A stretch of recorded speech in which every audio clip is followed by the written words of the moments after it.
Hello and welcome to Deadline Horror News, live here for January 26, 2022. I'm Josh. I'm joined here with Donnie. Hey. And the Professor Smoke. What's up? Will couldn't be with us as per usual. He's on assignment, but we are from the All-American Spookshow Horror Podcast, and tonight we're coming to you, at you, with a Deadline Horror News live special.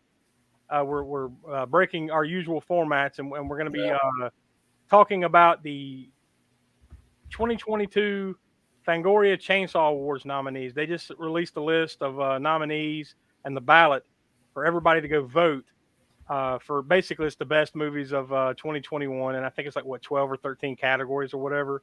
Yeah, something like that.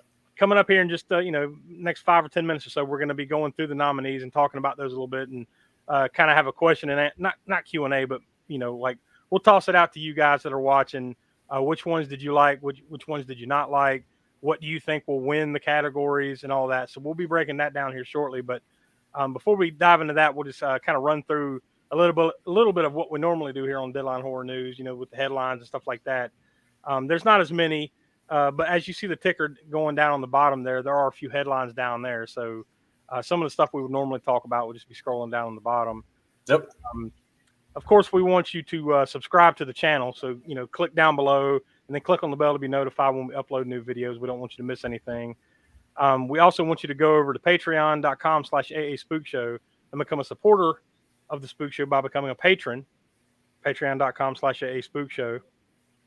We've got levels starting at $1, $3, $5, all the way up to $1,000 Spook Show Insanity level. Go over and check it out. Video minisodes every Tuesday come out, and that the main feature there is the Library of the Professor, where Smoke takes something from his library and talks about it. We give ratings, and it's just fun every Tuesday. Those videos go up. Every month we have bonus podcasts, like the Spook Show Rewind, Craps for Peace Theater. That's going to be one of our first new features that we're going to be starting. If not in February, definitely by March, that will be starting. And the whole premise there is just the worst of the worst. We'll be talking about those, and we'll leave that up for a Patreon poll vote for those to be decided. But, we've got written articles up. Professor's Retro Review goes up, monthly polls, tons more. So that's all at patreon.com/AASpookShow. I also want to remind you that episode 92 of the podcast is out now. That just came out this past Monday. And we welcomed our guest, Paul Talbot, film historian, author, who wrote a couple of books on the career of Charles Bronson and his life.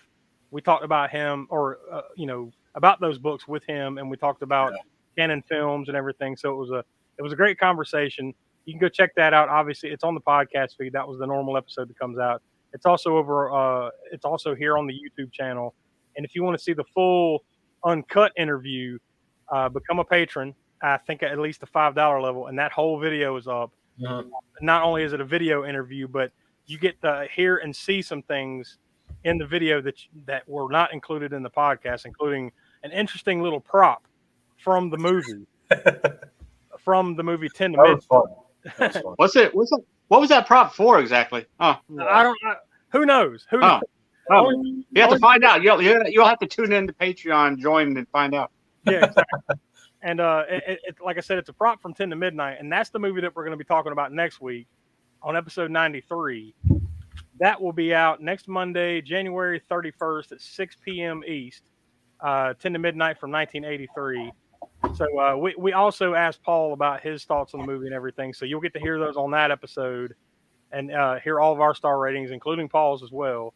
That will all be there. And like I said, head over to patreon.com/AASpookShow and see what prop that he brought from that movie to the interview. And you see it there and we talk about it and have a good laugh. So that's over on patreon.com/AASpookShow.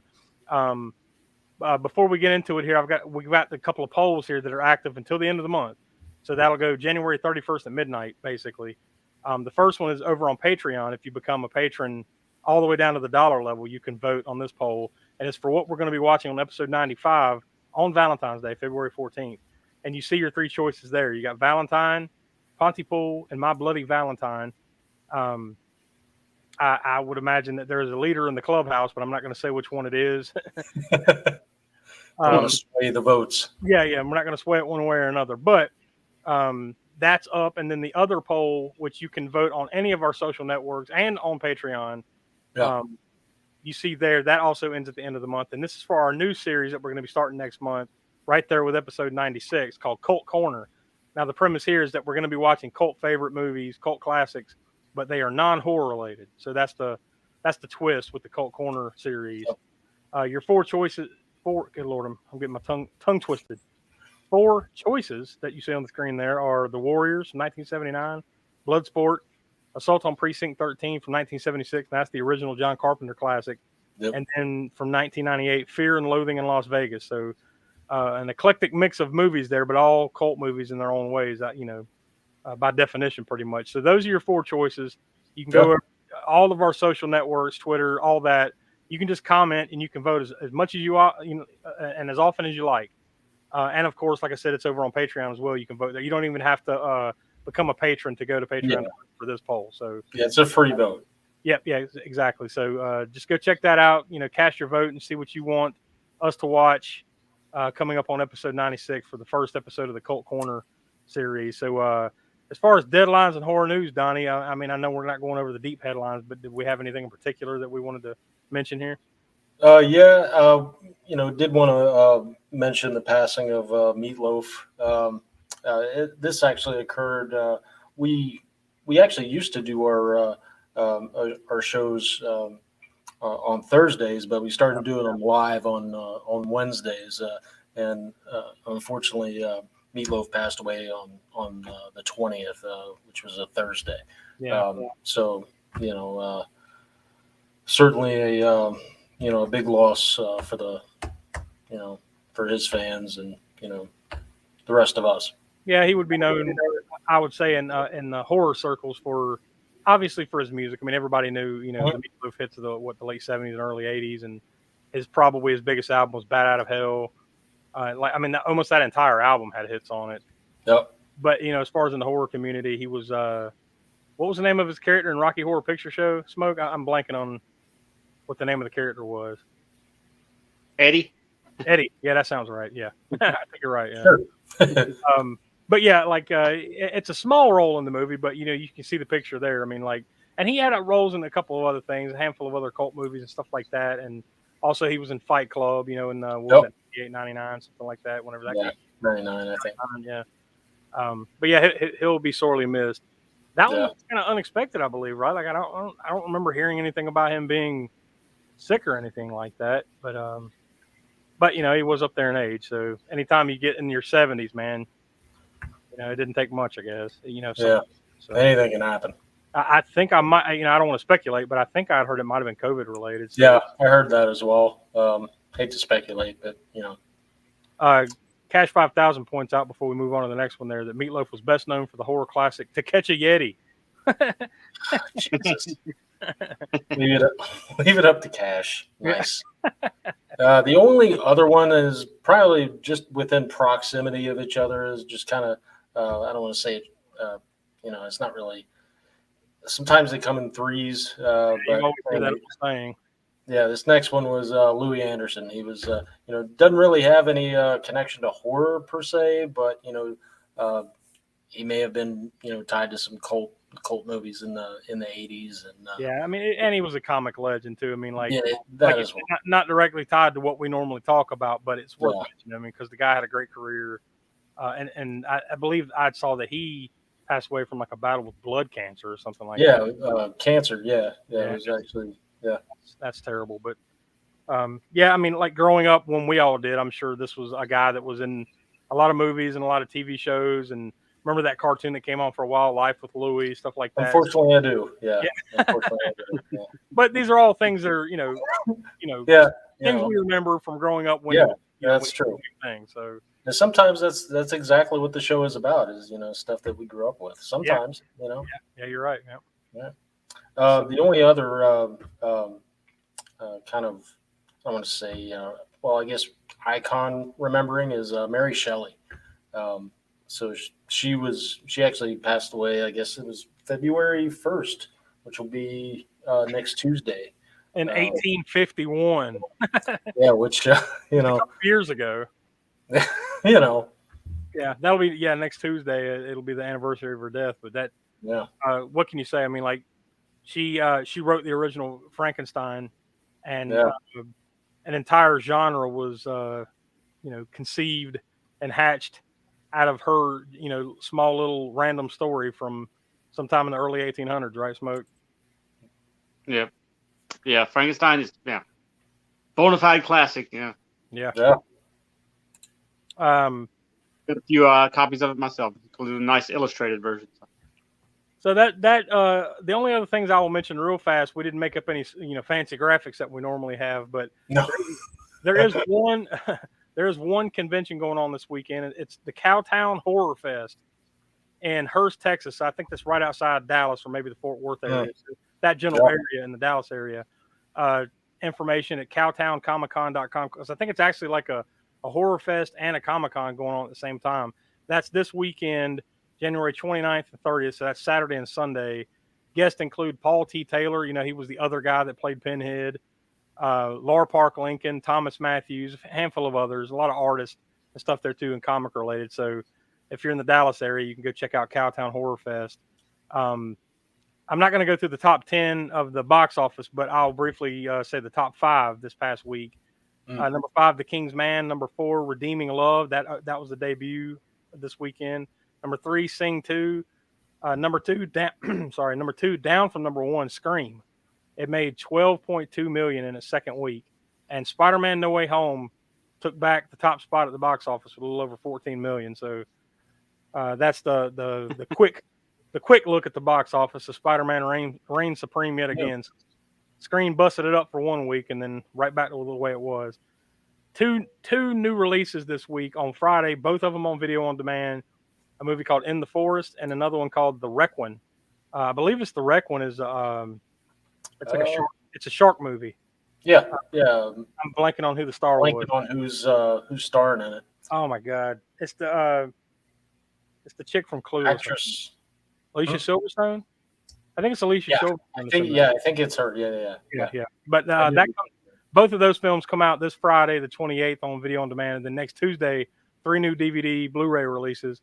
Ghostbusters Afterlife finally comes out.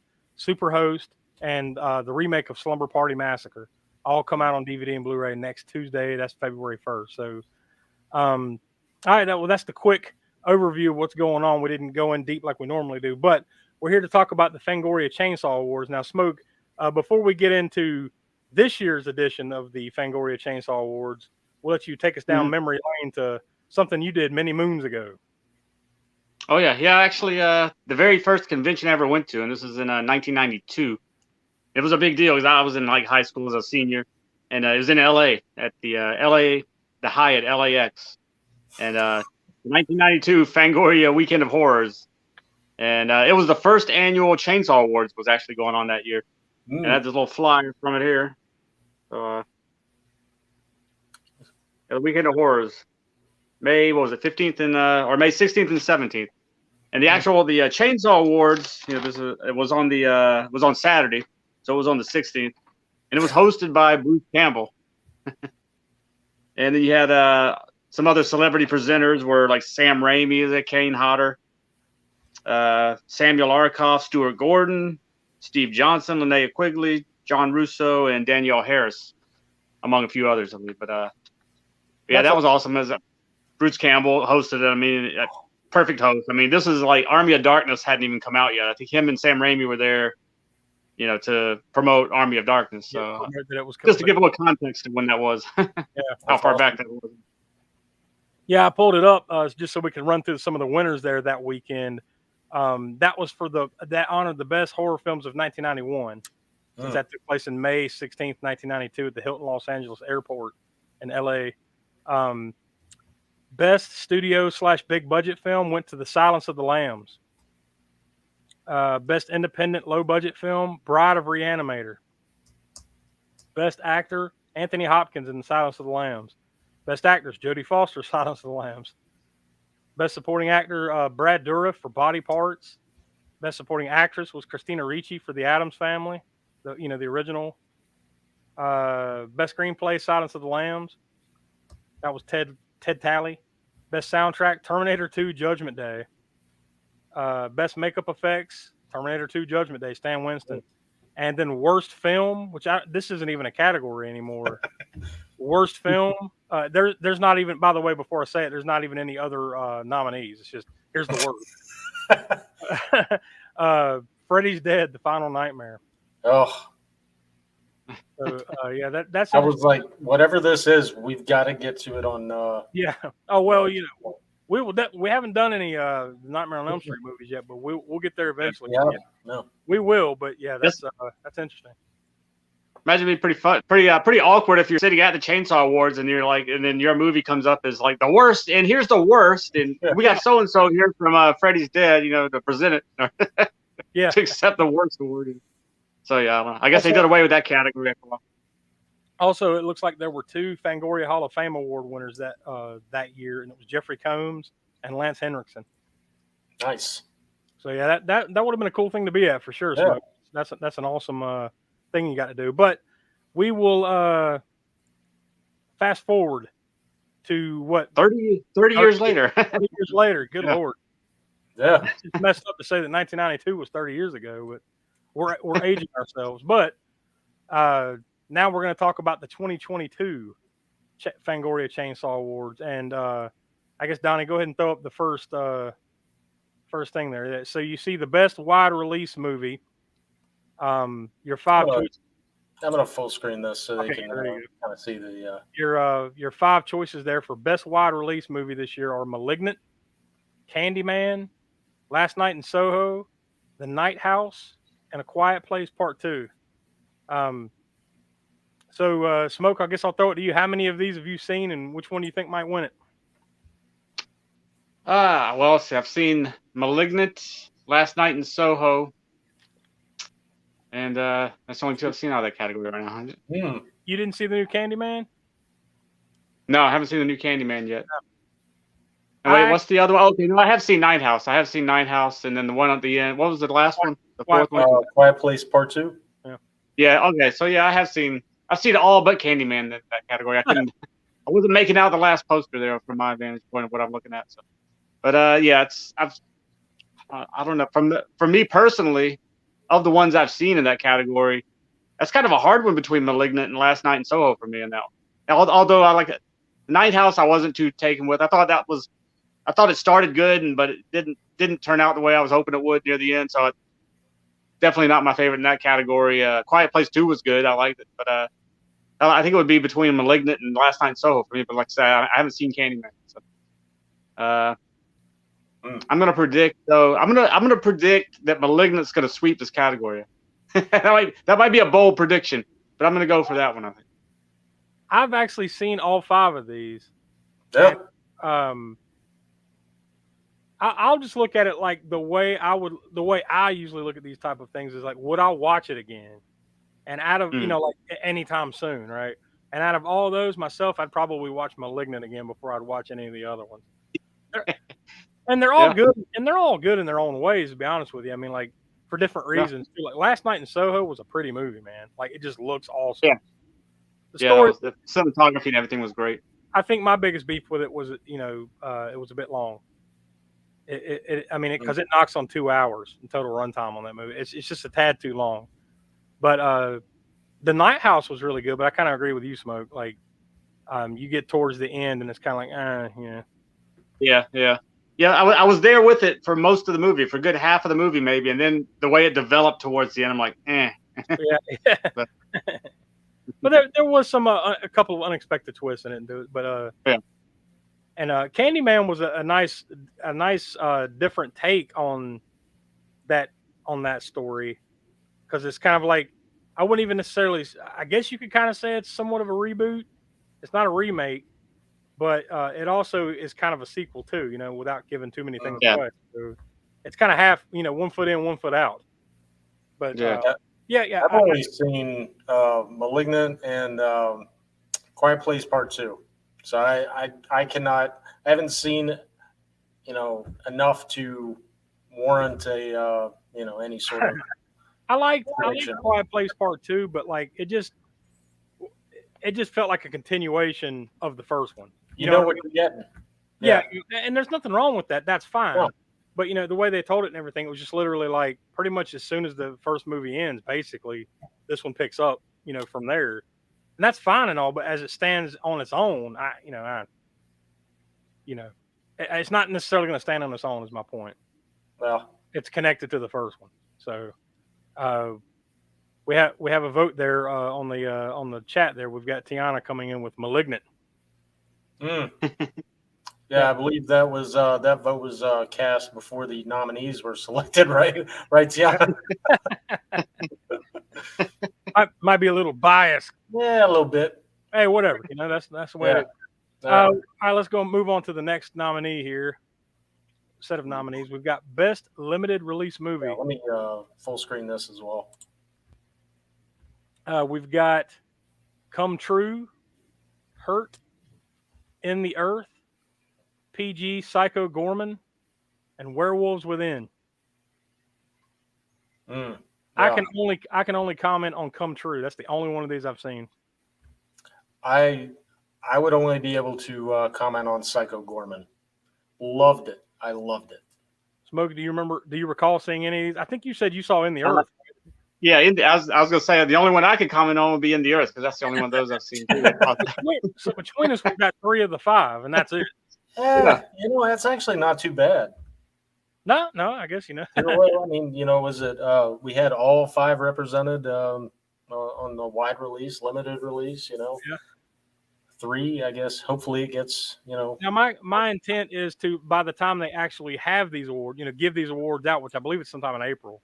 My intent is to watch more of these movies. So hopefully, I'll have a better opinion once we once we do the live show. Same. Remember, Donnie, you and I did the live stream last year when they announced the awards. So that hopefully we can do that again this year. Do a live stream while the awards are going on and react to it in real time. So hopefully we can all see a few more of these before then, so we can, have more skin in the game, so to speak. Yeah, that'd be cool. Come True though, Smoke. I think that's one you would really like, man. That's a visually nutty movie right there. I really think it's kind of in your wheelhouse, man. I think you'd like that. Yeah, that, and I'm sure Psycho Gorman as well. I'm sure I like that one. Yeah. I've heard enough about that to know that I'm definitely going to like that. So we need to get around to it, or at least I need to get around to it so we can discuss it whenever we do that. That'd be fun. Yeah, that'd be fun.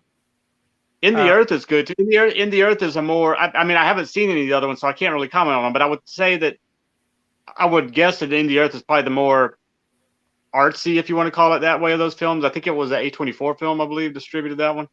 So it's got those earmarks of that type of film. So it was good, and it was visual and all auditory experience of that. Seeing it at the theater, they really they used audio to its maximum effect in there. So you had a lot, because the movie was about, part of the storyline had to do with sound and different arrangements of sound or whatever, without giving too much away. So I like the sound design and cinematography and everything of that movie.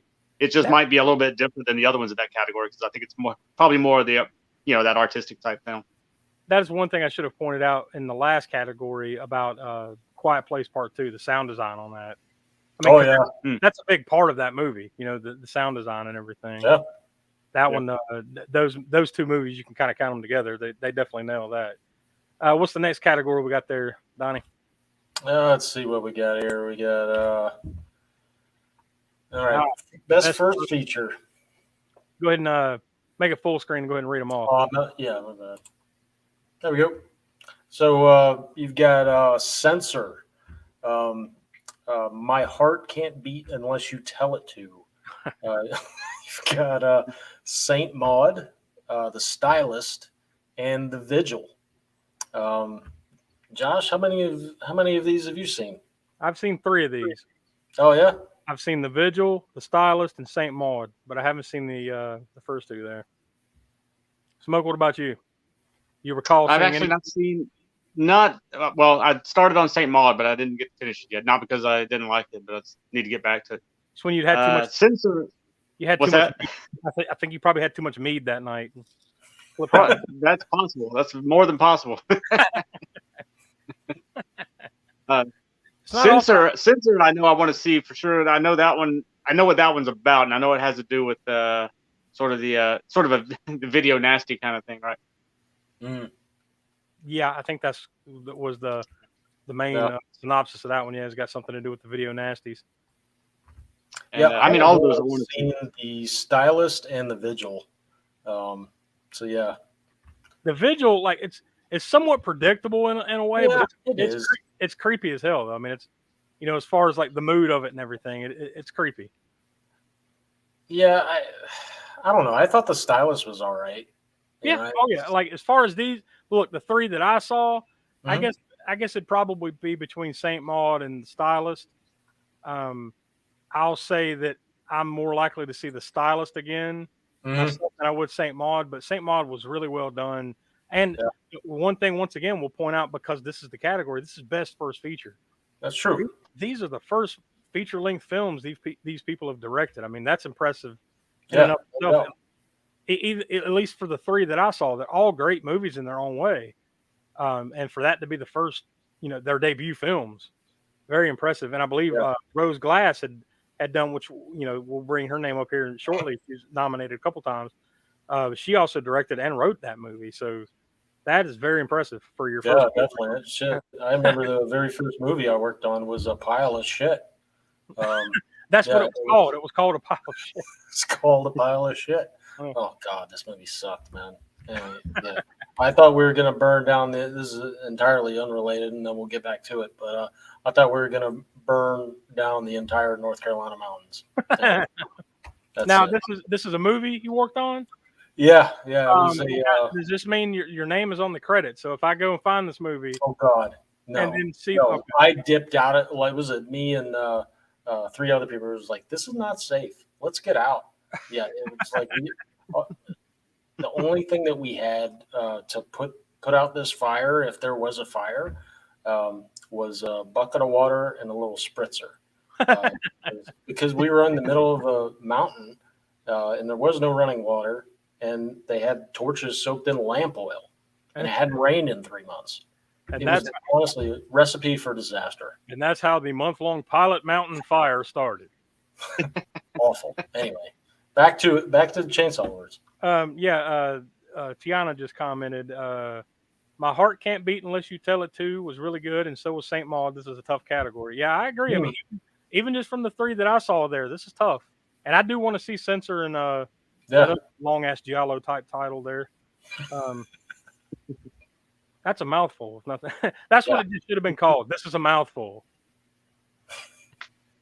I don't know. Anybody want? I guess I saw three of them. I'll give the prediction on this one. I'm going to say Saint Maud probably wins it. Yeah. It is an odd movie. Well, I'll just say that it's good. It's well done. It's a good movie, but man, it is wild. It is wild. So, A24 is great at picking those. They got that down to an art. That's for sure. Next category. Best streaming premiere movie. So here we have The Boy Behind the Door, Fear Story Part 3, Lucky, The Power, and Violation. Man, myself, I've seen two of these. I saw the Boy Behind the Door and all three of those Fear Street movies, but I agree with nominating that one as the best, because like those movies, like they directly tie together. So like you can't just skip. You have to watch all three parts. Basically, just look at it as one big part. So it's almost like what was it? The third Lord of the Rings, Return of the King, right? Yeah.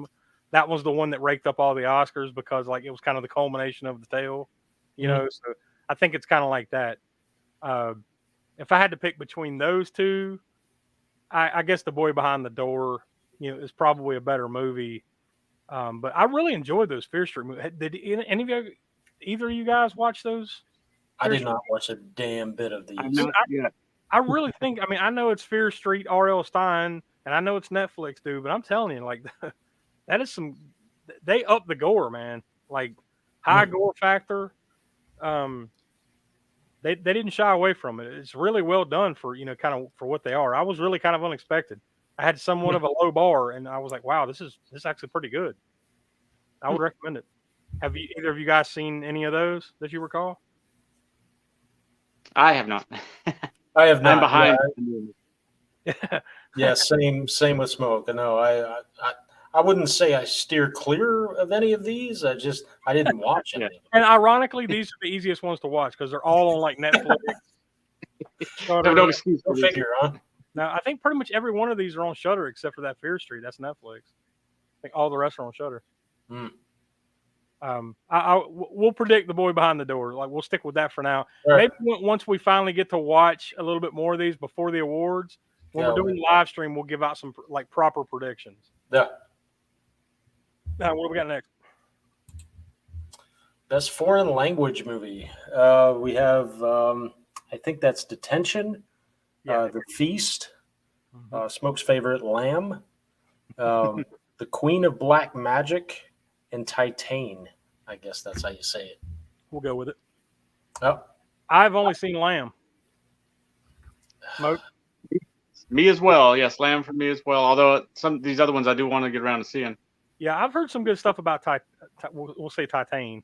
I've heard some good things about that. And The Feast looks creepy. So, and I have not seen either. Not any of these. Sorry.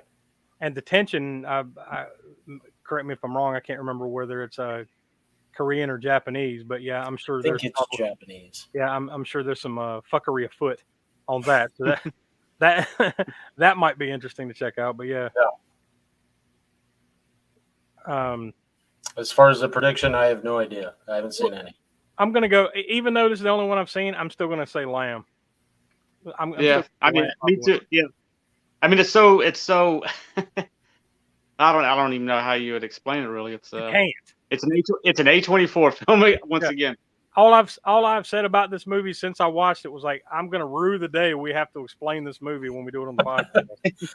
Yeah, let's just not. No. Yeah, no, we will eventually, but it's gonna be a tough one to explain. That's if nothing else. Oh, yeah, we do have a kind of a. Oh, Tiana there. Tiana mentioned Titan is batshit crazy. So I gathered that much. Just I mean, like the poster looks crazy. It's a cool looking poster, simple. Yeah, I like it. And cool. I read the synopsis on that one, so yeah, that didn't surprise me at all. That is batshit crazy. Next up, we got Best Series. Yep. So we got a brand new cherry flavor, Chucky, Creep Show. Why do you have to? You didn't have to read it with disdain in your voice. Yeah. And then Midnight Mass. I didn't even see it until it was just there. I just loaded them up, and I have all these queued up and ready to go to watch. I haven't watched anything other than Creep Show. I have not. Yeah, well, I've seen Creep Show. I've heard good things about Midnight Mass. Yeah, I've heard a lot of good things about it. No, I will not watch a frame of Chucky. Just based off of well, before I say it, Smoke, have you watched any of these? Creep Show is the only one I've seen so far. Yeah. But yeah, I know the Midnight Mass is good. Yeah. I haven't heard anything actually about brand new cherry flavor yet. Or of course I know what you did last summer, but I mean we all know what that's that brand that's going to be about this. That brand new cherry flavor, I know that one's on Netflix, and the trailer that I saw for that looked like they weren't holding back on the gore.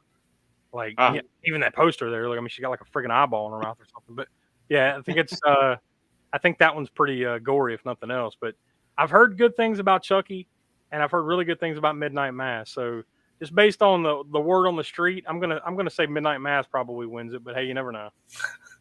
Yeah. All right. Yeah, I've enjoyed Creep Show for the most part, but some of those some episodes are way better than others. Some are pretty good, and then some are kind of Well, that's what you get with anthologies. It's going to be hit or miss. I have heard good things about Chucky, though. I know, Donnie, you're a huge fan of the Child's Play and Chucky series or whatever, but I have heard good things about it. So we'll see. But just based on what I've read and things that you hear, Midnight Mass probably will take that. Best documentary. That's from the makers of The Haunting of Hill House. And what's the other one? Blair Manor. Yeah. Mike Flanagan, I think's his name. Sounds right. Yep. I think that's the guy. Best documentary there's only 3 nominees for this. Dark Shadows and Beyond, the Jonathan Frid story. Is that how you say his name, Smoke? Jonathan Frid? Yep. Mail Order Murder and Woodlands Dark and Days Bewitched. I really don't. I mean, I haven't seen any of these, so I can't really comment. No, I have no idea. Yeah, the Woodlands Days and Days Bewitched. That looks interesting.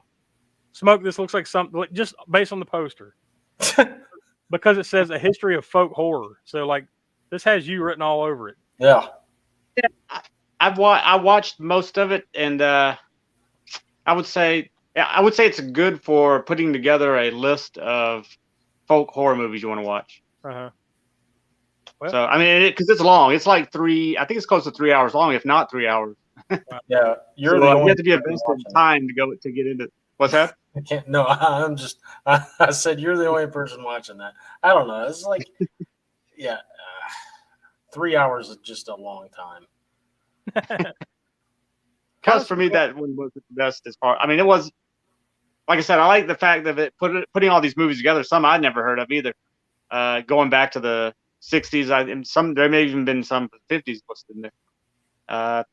So, like I said, it's a good checklist of putting things together. But I mean, it's kind of long to sit through, and it was, the documentary aspect of it wasn't as focused to me. I don't think so. I just like it as a checklist of movies I didn't know about. Well, it can't be like In Search of Darkness 1 and 2, where they're like 4.5 hours long a piece. Oh yeah. I'm sure those got or at least part 2 probably got nominated last year. I don't have the nominees up, but I gotta say, for just based on movie poster, design, the folk horror one that really stands out to me much more so than Mail Order Murder. that one, yeah, that looks. But I think that one's kind of purposefully looks that way because it says the story of Wave. Was that Wave Productions? I think is Wave Productions, yeah. You know anything about that, Smoke? No. I'm sure there's some interesting tale there. I don't know, but I guess like I said, maybe we get a chance to watch a couple of those and we'll have some proper prediction. But yeah, I really want to check out that Jonathan Frid story because I Dark Shadows. It was a soap opera basically, but I mean I'm not a big soap opera fan, but if I had to pick the best soap opera ever made, it would be Dark Shadows. I know of it. Yeah, I've only seen like bits and pieces, like randomly when it was being, like replayed or something like that. But it's never been anything I set out to watch or anything. But yeah, I know of it. Well, I think it's like 600 episodes or something too. So you got some time to. Fucking day, right? So I might be exaggerating that a little bit, but yeah, it was a soap opera, and for soap operas, that was a very short-lived soap opera. I mean, who knows how many episodes something like Days of Our Lives has? Oh Lord, thousands has to be. Yeah, Tiana knows all about that. What's that? I said Tiana knows all about that. Dark Shadow. About soap operas? Yeah. So best lead performance. So we have let's see. Shit, I don't know how to say her fucking name. You want me to read through these? That'd be fantastic. Let's see if I can get it any better. We've got Yahya. We'll go with Yahya Abdul Mateen II for Candyman. Now, notice here on the screen, that's the only male. I see that. Yeah, the kind of nomination here. All the rest are female nominees. Niamh Algar for Censor, Morfydd Clark for Saint Maud, Barbara Crampton for Jacob's Wife, Rebecca Hall, The Night House, Thomasin McKenzie for Last Night in Soho, and Anya Taylor-Joy for Last Night in Soho. So both of them got the nod there. Agatha Roussel for Titane, Madeline Sims Fewer for Violation, and Julia Sarah Stone for Come True. Wow,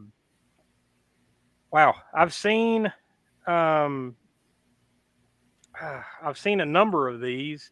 I will say Yahya Abdul Mateen. I'm just going to go Abdul Mateen for Candyman. He was really good in that movie. There's no doubt about that. The movie's like it's not the best movie on the list, but it's a pretty good movie, and he really shined in that movie. There's no doubt about that. So I can't necessarily speak on the ones I haven't seen, but Morfydd Clark and Saint Maud, she was very good.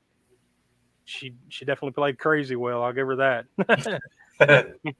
Rebecca Hall, she was really good in The Night House. The main lady there in The Night House.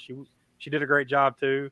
And both of them in Last Night in Soho, even Julia Sarah Stone for Come True. I mean, this is some strong nominees here, in my opinion. Like, I couldn't tell you who. I don't know, man. Yeah, I have no idea. I don't know. There's some strong nominees here. I mean, I guess I can myself. I'll roll the dice and just say I'll give it to Morfydd Clark for Saint Maud. Smoke, right. you got any thoughts on? Well, it's kind of hard for me to predict because, like I said, I don't think any of these were from the movies I'd seen. No, well, you saw. The Night House, Rebecca Hall from. Yeah, that's true. I did see. Yeah, I did see Night House.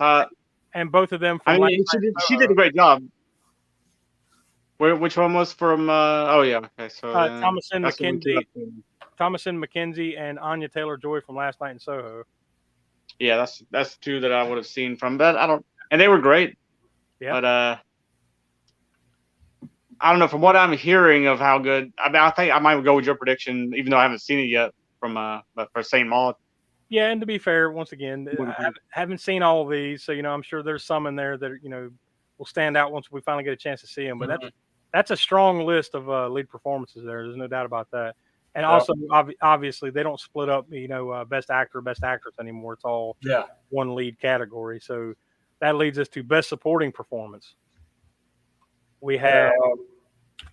So you've got this is probably a little bit better. Luke David Blum from Son, Jennifer L. for Saint Maud, Larry Fessenden for Jacob's Wife, Vincent Linden from Titane, Diana Rigg, Last Night in Soho, Bill Sage for Wrong Turn, Millicent Simmons for A Quiet Place Part 2, Jeremy T. Thomas for Antlers, and Suzanne Voss for Dementia Part 2.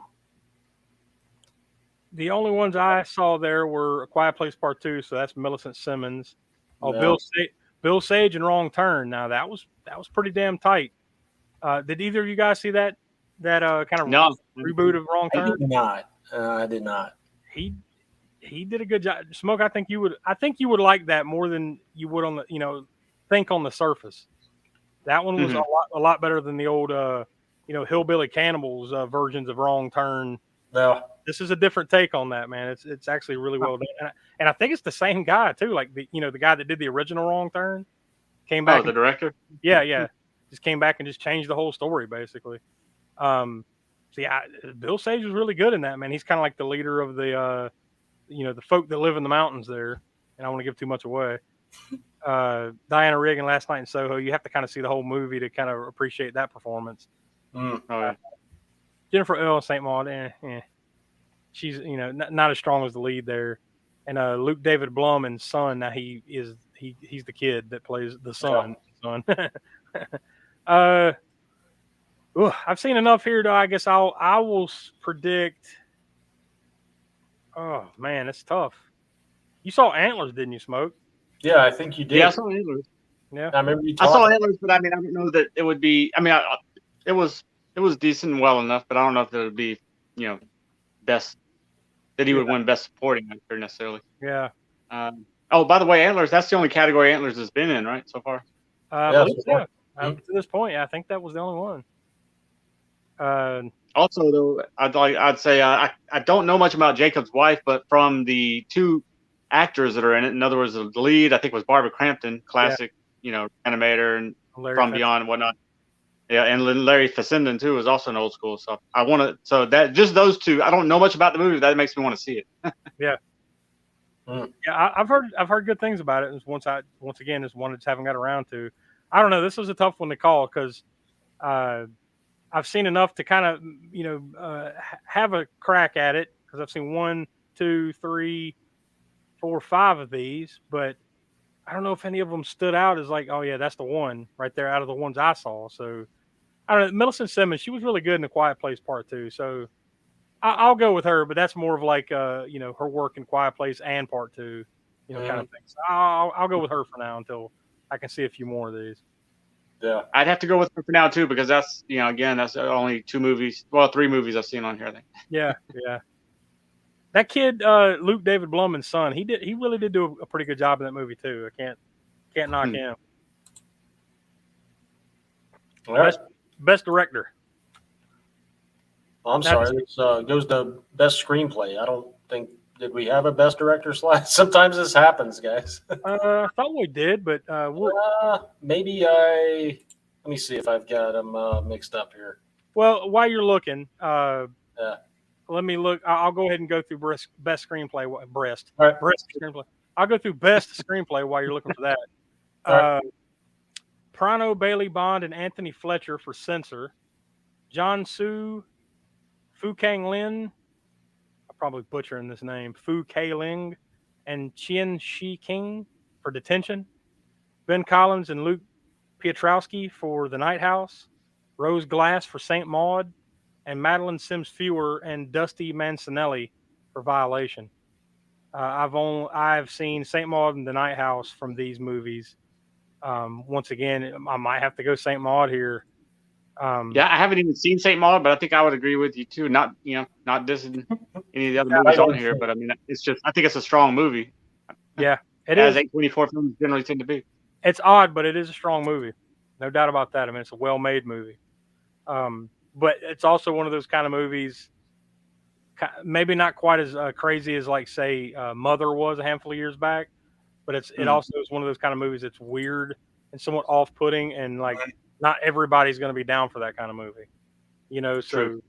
it's probably going to have that working against it a little bit. But in Fangoria land, yeah, I'd say it's probably going to rake up, because you got a different set of audience here for these type of awards, So I could easily see that one being a winner. Did you ever find that for best director? Otherwise, I can just read them. No, I completely spaced out. Let me. I could add it real quick. No, it's fine. I can just go ahead and read them off. I mean, we've got Prano Bailey Bond for Censor, David Bruckner for The Night House, Anthony Scott Burns for Come True, Julia DeJorno for Titane, Rose Glass for St. Maud, and Edgar Wright for Last Night in Soho. I'm going to go probably Rose Glass here for St. Maud, but it wouldn't surprise me if Edgar Wright for Last Night in Soho or David Bruckner for The Night House. Neither of those would surprise me in this category. Just because, if nothing else, Last Night in Soho just looks visually awesome. The story's a little here and there in parts, and it's a little too long, but it's a well done movie and it looks awesome. So that, as far as directing is concerned, it wouldn't surprise me if he won it for that. But once again, I'm going to go probably St. Maud, Rose Glass, David Bruckner for The Night House too. That's another one. Like the look of it and everything wouldn't surprise me if it gets one. Yeah, what it's looking like is, I bet St. Maud's going to take more than one of these away. I think it could be one of those. Could be a movie that sweeps a lot of these categories. Yeah, it's nominated enough at least to where it's going to win. It's going to win a couple of these. I think we're kind of coming to that conclusion at the least. We just did best screenplay, so you got to go ahead and throw up best score if you've got that one ready to go. Yep.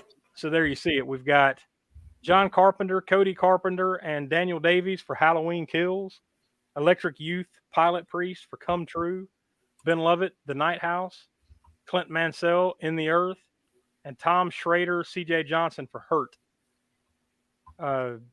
Your knee jerk is to go ahead and just give this to John Carpenter, right? No, I know. What, John Carpenter's in the category and it's for soundtrack? Yeah. That's okay. Just go ahead and hand it to him. I mean, if it's one of those lifetime achievement type deals, yeah, he's getting it.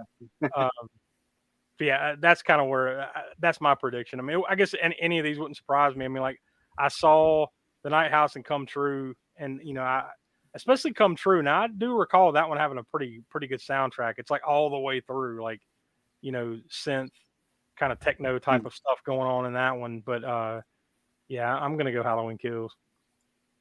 Also, like I had mentioned before, In the Earth, and as I'd mentioned, the audio in that movie, not just on the audio design and whatnot, but also the soundtrack. I don't know that it would necessarily win this category, but it's very interesting because of, like I said, it's not the typical soundtrack or whatever. Like I said, sound design plays a strong role Yeah. in that movie. So, Yeah. and the soundtrack itself ties into that. So it's very, very well done and everything. I don't know that it would necessarily win this category, but it's But I guess like great. saying something is like, say the category is best score. So that's not necessarily saying the best soundtrack, right? That's like kind of how they scored the movie. And so like, I guess this is kind of like their sound design category. Yeah, it could be. I mean, if they were to take in sound design, that would probably would take that category, or should take that category if they're taking that into account just as much as they are the soundtrack itself. But yeah. So either way, I guess, we'll watch a couple more of these, and like I said, we'll give definitive predictions before we get to the actual awards. But we've got a handful more here. Best makeup effects. We've got, once again, you see Halloween Kills, Christopher Nelson, Halloween Kills. We've also got Tara Brawley for Hurt, Mark Coulier for Blood Red Sky, Francois Denier, Spiral from the Book of Saw, Orion Denave, and CLSFX ATR 69, Candisha. Could have just summed it up and said all the people that worked on Candisha. But that's your best makeup effects. I saw 3 of those: Halloween Kills, Blood Red Sky, and Spiral. I gotta be honest with you. Out of those 3 that I saw, I'd go with Blood Red Sky for best. Yeah, makeup. I did like that one. Yeah, I mean it was solid. solid movie for like the makeup effects. Yeah, I thought they did. The movie was all right. Yeah. But yeah, makeup effects. For it was good. He was good. It was good. Yeah, I would probably go the same route based on even I've seen Halloween Kills, Blood Red Sky. Those are really the only ones I've seen. But yeah, I'd also pick Blood Red Sky over Spiral. I'm guessing all these in their own way, but Spiral in particular has got to only be here just because of the gore effects, right? Like the horrible death contraptions that are in Spiral. I'm guessing they're taking that into account here for makeup effects. Maybe. I guess. I mean, because otherwise, I can't think of any other reason why it would be there. So it's going to be like, well, got to be something. Yeah, like, the gore something aspect more deserving of a of a nomination. Well, that's the other thing too. If you think about this in a broad picture for a second, a lot of these movies that we've talked about here tonight, not a lot of these are like really true gore fest, right, Smoke? I mean, like out of the ones you've seen and everything, like there's not a lot of them from this past year. No, not of the ones I've seen. Like I said, I don't think any of us have seen Censor yet, have we? But I don't know if that's necessarily super gory either. I don't know, but yeah, none of the ones I've seen of these categories so far were overly, splatter filled. Yeah, I mean, and Spiral's probably one of the gorier ones of the year, just because that's just the way the Saw movies are. So I don't know. We'll see, but that leads us naturally into the next category: best creature effects. So this is closer to what we're talking about here. So we've got Barry Gower for The Green Knight, Robert Kurtzman for Black Friday, Legacy Effects and Shane Mahan for Antlers. I guess it's Magee, so it's either Maggie or Maggie FX, and Gaslight Studio for VHS 94, and then Masters Effects, Stephen Kostansky for PG, Psycho Gorman. I mean, I haven't seen Psycho Gorman yet, but just looking at it, like this has to be best creature effect. Right? Oh my gosh, I like I said, I loved it. I would have loved to have seen Black Friday because, I mean, shit, fucking just Bruce Campbell, Devin Sawa, a handful of others, Michael Jai White. I can't really say much about the Green Knight. I haven't seen it. VHS. Smoke, you saw Green Knight, right? Seems I recall. Yeah, I saw Green Knight. I like it. I like the design of the Green Knight in that movie. I don't know if he's going to be strong enough to take some of the other things in here, like Psycho Gorman or VHS 94 necessarily. But yeah, I did like. Antlers was a good creature design too. But even if I had to predict, and I haven't seen any of these except for the Green Knight and part of VHS 94, I probably have to go. Oh, wow, I'm sorry, and Antlers, yeah. I don't know. Even though what I know about Psycho Gorman, I might predict that one to take it. Yeah, I think we're on the same page there. Like I haven't seen it, but I've seen enough to know that could easily win best creature effects. And plus, it's probably the one category that it's nominated for that it's most likely to win. So if it's gonna win anything, this will probably be it. So it's just so much fun, man. Yeah. There should be some category for just like which one's the most fun, and then throw up like Psycho Gorman versus Malignant, and and a couple others like. Oh yeah, that's true. That needs to exist. That category. Yeah, these may not be the best movies of the year, but these are definitely the most fun and the ones that you're more likely to watch 5, 10, 15, 20 years from now. These are the ones. So let's see. We just got literally like 3 categories left, and really only like 2 with the actual nominees. Best costume design. We have Lizzie Cook for Candyman, O'Dial Dix Moreau for Last Night in Soho, Yulin Colette Hufke for Bingo Hell, Chiefko Matsumoto for Prisoners of the Ghostland, and Neil McLean for the remake of Slumber Party Massacre, which we just mentioned earlier is coming out on DVD and Blu-ray next Tuesday. I have only seen Candyman and Last Night in Soho, so I'm going to go, if just based on that, I'm going to say Last Night in Soho, but what do you guys Who was that again, though? This is best costume design, so I've only seen Candyman and Last Night in Soho, so I'm going to go with Last Night in Soho on costume design. No, I was saying who was it, though, for Last Night in Soho? Oh, I'm sorry. That is, let me read it again. O'Dial Dix Moreau. It's always dick jokes, man. It's always dick jokes. And I'm sure he or she or whoever that was has never heard any jokes about the name whatsoever. Never. I don't know. Prisoners of the Ghostland looks pretty. Yeah, it does. It looks. That does. Just that poster looks pretty awesome. Yeah. And just looking on the screen there, the posters for Bingo Hell and Slumber Party Massacre look fucking awesome too. But yeah, I've only seen the 2, so between those 2, I'm going to say Last Night in Soho gets best costume design. I mean that's got the kind of costume design that like would be almost damn Oscar worthy. Yeah, I've only seen Last Night in Soho, and I would say I would probably go with that too. Yeah. Just because just on how strong that whole movie is based around different time periods and eras, and the costuming is a very important aspect of it. Yeah, exactly. I think they did a good job. But we are looking. We should look through it look at it through a Fangoria lens. So it wouldn't surprise me if Bingo Hell or Slumber Party Massacre wins it. Just knowing that. And we only got 2 more categories, but this is the last one as actual nominees: achievement and nonfiction.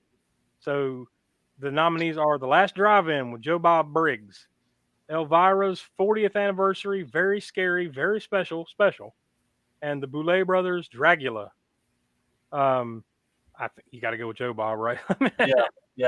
Not to knock on the other 2, and I actually watched that Elvira special. It's fine. It is what it is. But come on, it's Joe Bob, man. Yeah, Joe Bob.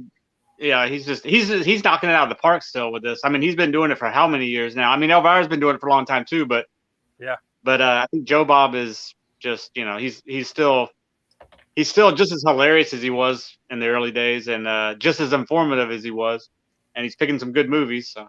And I will say, and all three of these are on Shudder, by the way. But I would imagine if Joe Bob said, "You know what, I'm done," and they don't have that on Shudder anymore, Shudder takes a little bit of a hit. I'm not saying they don't have tons of good movies, tons of good content. These other shows are great, and they've got plenty of other like documentaries and shows and stuff that are on Shudder that are great. But I really would have to say that Shudder would take an enormous hit if they lost Joe Bob right now. So it's almost like if you're looking at an MVP, you'd have to give it to him, man. You'd have to. Well, you remember when he first came on, the very first, when he first came on to Shudder, the first episode, I guess it was, when it was going to be live, it broke Shudder basically, right? Because we tried to get it, we could not get into it because I forget what it kept saying. I couldn't get in when you talking about the original Last Drive-In, where it was like a 24-hour marathon, right? Yeah, the very first one on Shudder that he had that he had announced, and so many people were. Yeah, it crashed Shudder servers. Yeah. And I couldn't get in that night either, and I ended up having to watch it like a week or 2 later or something like that when they put the whole thing back up. But yeah, and I think it's it drives high numbers every time they do a special. Matter of fact, I think they've got one coming up on sometime around Valentine's Day. I think it's their next special. I assume before the next season cranks up. But yeah, I'm going to go ahead and say this: Joe Bob's taking this, but you never know. And the last category is best kill. Now we just put a big question mark because they want you to, like, whenever you fill out the ballot, You just have to type in your answer. They don't have any nominees. You just have to kind of like, well, what was the best kill scene of the year? Any thoughts that y'all can come up with off the top of your head out of like movies that we saw from 2021? I got to say some of those kills in Malignant were pretty awesome. Yeah. I got to go with Psycho Gorman. But yeah, I have to. Yeah. I have to. And then, I'm not going to say anything because you guys haven't seen it. Yeah. I'm just going to leave that open-ended. Yeah, I'm just going to leave that open-ended. Out of the ones that I saw that come to mind, Malignant was pretty damn crazy. I don't know, man. Once again, spoiler territory. There was at least one in Lamb that was like, what in the good hell is going on here? I don't want to say what that scene is, but that was, and it's a kill, so it kind of counts, right? But I basically be giving away the ending, so I don't want to say that. But I don't know. I can't think of anything else right away. Like there was. Do we remember when we saw The Conjuring? Do we remember any good kill scenes from that? I don't think there was anything crazy in The Devil Made Me Do It. I don't think anybody died in there, did they? No, there was people that died in it. There was Frank and Joe. Don't you remember?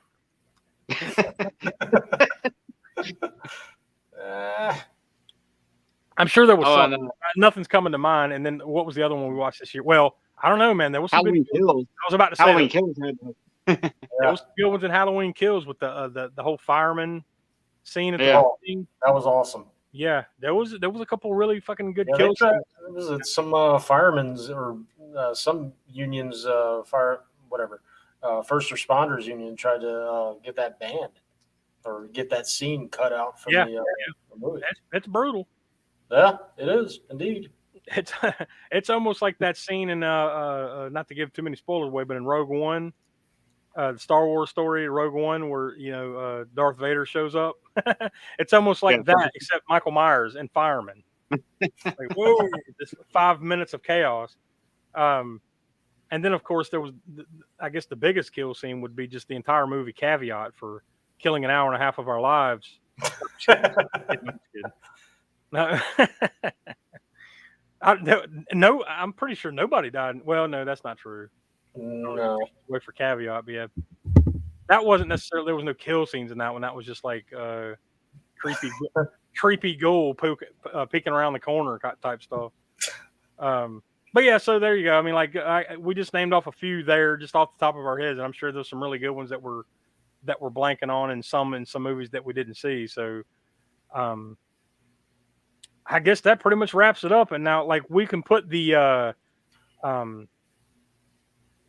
didn't put the link to the Fangoria Chainsaw Awards poll, which I should have down in the show notes. But yeah, I'm sure you can just go look it up. Look up 2022 Fangoria Chainsaw Awards. If nothing else, I guess Fangoria.com. There's probably a link over there. Go vote. Find it there. Just let us know, in the comments, or just leave us some stuff over on our socials and stuff. See which movies do you guys think are going to win some of these categories, and then let us know what your best kill scene was. Maybe it's from a movie we haven't seen yet, and maybe we need to go check that movie out. So, I guess as far as the Chainsaw Award stuff goes, that's pretty much it. We'll get back to it whenever they do the award show. We'll have a live stream, hopefully, if all goes to plan. And we'll do like we did last year. We'll do a live stream during the Chainsaw Awards and kind of give the real-time reaction to what's winning and everything. And we'll kind of give our opinions, and hopefully we'll watch a few more of these things between now and then, and we'll have a better opinion of it. So that's pretty much it, though, for this week on Deadline Horror News. So come back next Wednesday night we'll go back to regularly scheduled programming. Like we mentioned off the top, episode 92 of the podcast is out now, and that's where we welcome guest Paul Talbot, who wrote a couple books on Charles Bronson, and we talk about canon films with him and everything. And episode 93 comes out next week, where we talk about the Charles Bronson classic 10 to Midnight from 1983. Patreon.com/AA Spook Show, where you get all of our stuff. And also remember to subscribe here on the channel for all the videos that we do every week and live streams and everything. So you don't want to miss a thing. So for Will, who couldn't be with us, and for Donnie and Professor Smoke, I'm Josh. We are from the All-American Spookshow Horror Podcast, and we will talk to you next week on Deadline Horror News. See you guys. Later. What? Somebody just honked the horn.